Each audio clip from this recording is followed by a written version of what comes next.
I'm Kristy Ball and I'm the team leader for the communities team here at Leicestershire County Council. We're here today to introduce the first of our conversations, and our conversations will be in lots of different ways, possibly through podcasts or other media and recording. But today we're going to take the opportunity to introduce you to our lead member for Community and Staff Relations, Mrs. Pam Posnett. So, hi Mrs. Posnett, if you could tell us about yourself and how long you've been a county councillor for Leicestershire or even a councillor elsewhere. Thank you, Kristy. I was first elected to Leicestershire County Council in 2009, but before that I've been a councillor at Melton since 2003. So I actually represent on the county the eastern area of Melton Mowbray, which means I've got I've got part of the town, but also the rural part of the county. So quite an interesting area, really. So a town and a wider area. So we're going to ask you a bit about what your role involves. So if you can, I don't know, what does a lead member for the community's role entail? What do you do? Well, I personally think it's one of the most interesting portfolios you can have as a councillor, because I get involved in so many things that people wonder how it all happens, but of course it doesn't happen in one day. But I chair the Leicestershire Rural Partnership. As a result of that, I'm also a trustee for the Rural Community Council. I am involved in the Shire grants, the applications that people put in. We go through the grants and then decide whether we can support this function or whether we can't give them all they want, but some of it. And sadly, there are some that we have to refuse, but a lot of thought goes into how we do award these grants. I'm part of various communities, so the LGBT group, I'm on the Faith Forum, I also take part in staff meetings, I've got broadband, and it goes on. So definitely a diverse portfolio. I would agree it is the best portfolio. I mean, you know, working with communities, our communities in Leicestershire. So I'm supposed to sort of say to you, what's a typical day? But I'm not sure there would be one, because I know you're involved in so many different things. Is there, I mean, there's probably some days that are more similar with papers and things, but getting out and about, meeting different groups of people, can you maybe a typical few days? Yeah, well, of course, every day is different. Today's Monday, and all I've got on this morning actually is meeting Kristy and doing this first podcast, which is a really exciting new venture for us to do, and one that we haven't done before. But following that, I've a meeting with a fellow county councillor in Melton, where we want to discuss things that we've got in common in the town, because we share the town. And then following that, I will have emails to pick up, probably papers to read.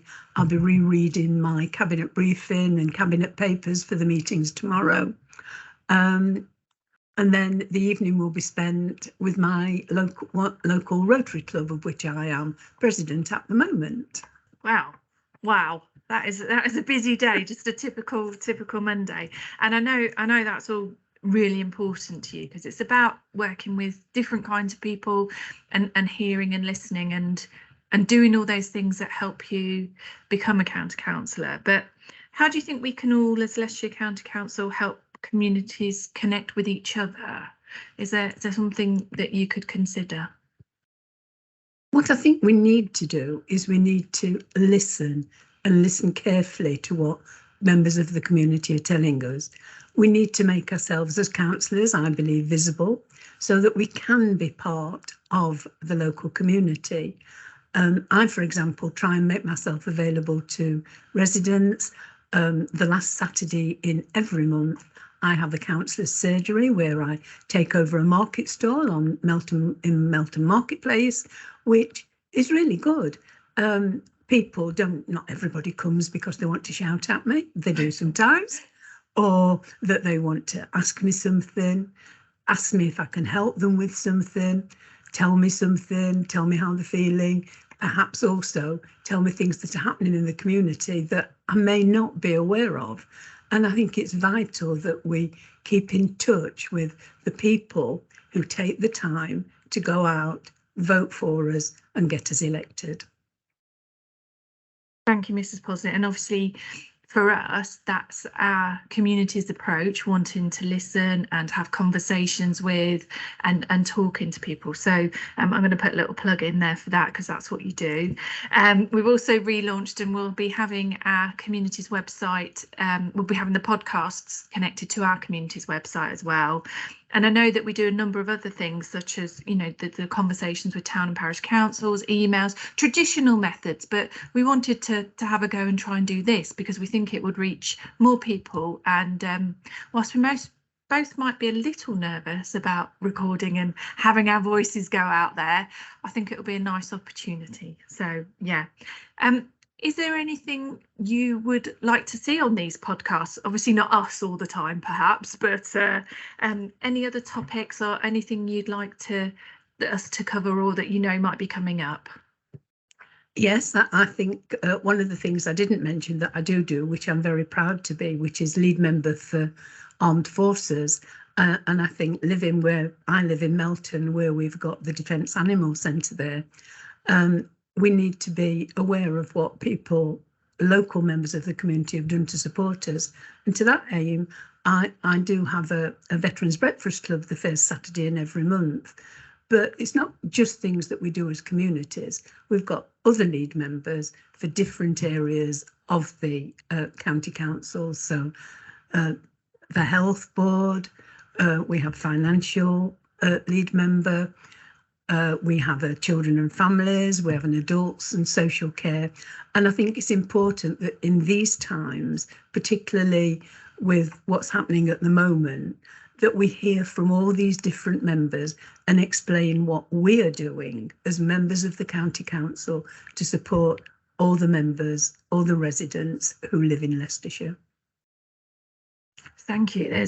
We are in a, whilst we're hoping that these podcasts will last a while, we are in a particular time, and you've alluded to that with the budget. So hopefully we'll be also able to showcase how communities can help themselves and others during this time. But I'm looking forward to, if we can, to go and see the horses at the centre in Melton. Lastly, and we will be topping and tailing these podcasts and any of our broadcasts with information on how to get in touch with the communities team. I don't want to put you on the spot, but I know that you've already said people can come and see you at your surgeries. Is there any other way some people can get in touch with you? Well, obviously, email, you can message me, you can telephone me. And what about replying to one of these podcasts?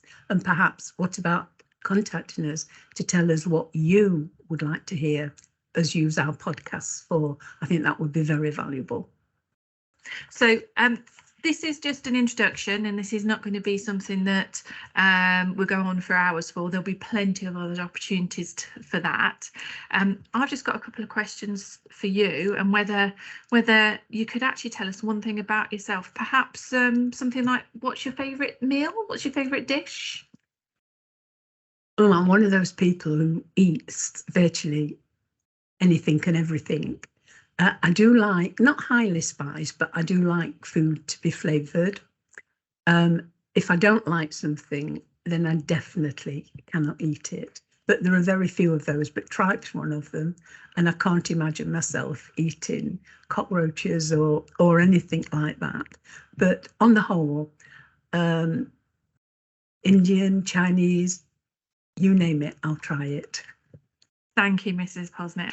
This is a start, and we'll say goodbye for now, but please do come back here, and we'll be doing more and more of these on lots and lots of different topics. And if you do have something, please do let us know. Thank you. Thank you. It's been very interesting to do this first one, and I do look forward to doing some more. So as for now, I'd just like to say, keep safe, have a good day, goodbye.